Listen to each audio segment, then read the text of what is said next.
Grandma never let anyone enter her shed. But after her death, what they found was shocking. Grandma Mabel was kind and quiet, but she had one strict rule. No one was allowed near the shed. The shed was always locked. If someone asked about it, she would smile and say, "Just old tools." But her voice was serious, and no one ever went close. When she passed away at age 90, the family came to clean her house. The shed still stood in the corner with the same old lock. Her granddaughter Lily had always wondered what was inside. That weekend, she asked her mom and Aunt Karen if they could open it. She never wanted us in there. Her aunt said we should leave it, but Lily wanted to know. That night, she called her best friend Ava. Ava was good with locks. The next evening, they came back with tools. The lock opened. The shed door creaked. What they saw inside left them frozen. The shed was clean. No spider webs, no dust. Everything looked neat and cared for.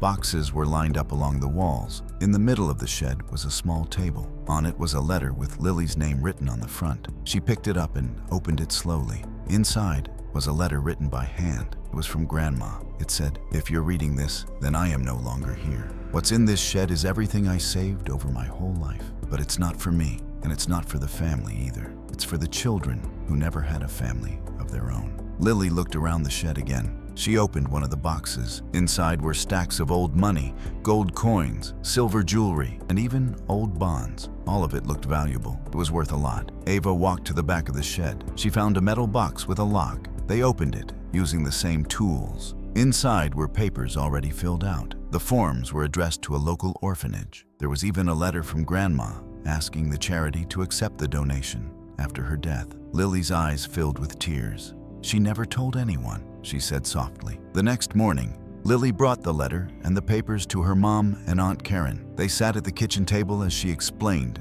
what they had found. At first, her mom and aunt were shocked. They looked at the boxes in silence. Then they cried. Grandma had never lived in a fancy way. She wore the same clothes every winter. She used coupons and never bought anything new. But all that time, she was saving. She saved not for herself, but for kids she didn't even know. Later, they spoke with a lawyer. With his help, they gave the money to the orphanage, just like Grandma had wanted. A few months later, the orphanage used the money to build a new library and new rooms for the children. A small sign near the front door read, "In memory of Mabel Thompson."